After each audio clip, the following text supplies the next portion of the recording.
அந்த பொண்ணோட அக்கா வீட்டுக்காரனா. இன்னும் ஒரு வாரத்தில் அந்த பொண்ணு வந்து ஃபாரின் போகிறதுக்கு எல்லாம் ரெடி பண்ணி அதுக்கு அந்த வேலைக்காக போயிட்டு வரும்போது தான் இந்த சம்பவம் நடந்தது. ஆமாம், எங்கள் குடும்பத்தில் வந்து இது வந்து ஈடு செய்ய முடியாத ஒரு இழப்பாக இருக்குது. இதுக்கு வந்து அரசு முழு பொறுப்பை ஏற்று அதுக்கு உண்டான நடவடிக்கை எடுக்கணும். நாங்கள் கேட்குறது வந்து இனிமேல் இந்த மாதிரி நடக்காத அளவுக்கு பஸ்ஸை வந்து மெயின்டைன் பண்ணி அதுக்கு உண்டான நடவடிக்கையில் ஈடுபட்டாங்கன்னா இனிமேல் இந்த மாதிரி கொத்து கொத்தாக போகிற உயிர் வந்து தடுக்கப்படும். அதனால் இதை நேரடியாக நாங்கள் வந்து அரசுக்கு ஒரு கோரிக்கையாக நாங்கள் வைக்கிறோம்.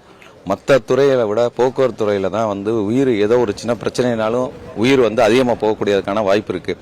அந்த தவறு வந்து அந்த இப்போ வாகனத்துக்கு மட்டும் இல்லை, ஆப்போசிட்டில் வர வாகனத்துக்கும் பிரச்சனையாக இருக்குது. அதனால் இதை வந்து முழு நடவடிக்கையும் எடுத்து இனிமேல் இந்த மாதிரி நடக்காத அளவுக்கு போக்குவரத்தில் உள்ள எல்லா வாகனத்தையும் அவங்க வந்து முழு பரிசோதனையில் இருக்கணுங்கிறது வந்து மக்களோட வேண்டுகோளாக இங்கே நான் பாதிக்கப்பட்ட குடும்பத்தோட சார்பாக வேண்டுகோளாகவும் நான் வைக்கிறேன்.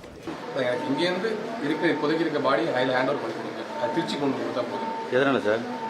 நம்ம நேட்டிவ் திருச்சி தானே. எனக்கு இங்கே வச்சு நான் யாரும் ஹெல்ப் கேட்க முடியும், யாரும் பண்ண மாட்டாங்க. நான் 7 பேர் கூட்டு கொடுன்ற அவங்க ரிசீப்ஷன் இப்போ எனக்கு அது மட்டும் பண்ணி கொடுக்குறாங்க. ஸ்டில் வேறு எதுவும் புதிய வேண்டாம். அது எமர்ஜென்சிக்கு பண்ணிட்டாங்க. ஆல்ரெடி அங்கே 2 கிட்ட ரொம்ப சிக்காக தான் இருக்காங்க. அவங்களுமே சான்ஸ் ரொம்ப கம்மி தான். இப்போ யாராவது சார் இங்கே அனுமதி போட்டிருக்காங்க? ஒருத்தர் பெரியப்பா மட்டும்தான். பெரியம்மாவும் அங்கே கூப்பிட்டு போயிட்டாங்க. டோட்டலாக உங்கள் ஃபேமிலி மட்டும் மொத்தம் 9 பேர். சரி, அது 2 பேர் மட்டும்தான் ஸ்டில் ஆலை. இது எல்லாருமே மற்ற எல்லாருமே மார்ச்சில் 7 பேர் இருக்காங்க. நான் பார்த்துட்டேன். எல்லாருமே 2 கிட்டு மட்டும் அங்கே வென்டிலேட்டரில் இருக்காங்க. அவங்களுமே ரொம்ப சிக்காக தான் இருக்காங்க. இந்த 7 பேர் எந்த மாதிரி உறவு சொல்லுங்கள்?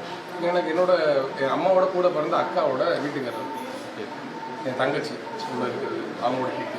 என்ன ஒர்க்கு கோசம் மெட்ராஸ் பர்சனல் ஒர்க்காக தான் சார் போயிருந்தாங்க. ஏர்போர்ட் ஒர்க்காக தான் போயிருந்தாங்க. கரெக்டாக நடந்த பிளேஸ் என்னன்னு தெரியல, அக்யூரேட்டாக தெரியலன்னு. பட் சொன்னது என்னென்னா எஸ்டிசி பஸ்ஸில் கிராஷ் ஆகிடுச்சு, டயர் வெடிச்சு ஓவரில் கிராஷ் ஆகி ஆப்போசிட் வெஹிக்கில் போயிடுச்சு, திரும்ப சைலோவில் அடிச்சு திரும்ப இன்னோவில் ஹிட் ஆகிட்டுன்னு சொல்கிறாங்க. தெரில, நானுமே 1 நாள் கழிச்சு தான் வந்தேன். ஸோ வந்து ஐடென்டிஃபை பண்ணுறதுக்காக தான் மெயின் நடக்கும். சென்னையில் பாஸ்போர்ட் ஆஃபீஸ் வரைக்கும் அதான் அதுக்காக தான்.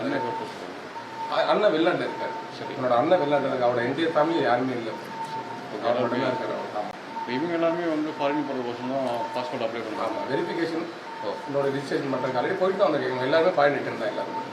எல்லாருமே சவுதி போயிட்டு வந்தாங்க. எல்லாம் போயிட்டு இருந்தாங்க. பாஸ்போர்ட் என்கொயரி மட்டும் தான் போயிருந்தாங்க.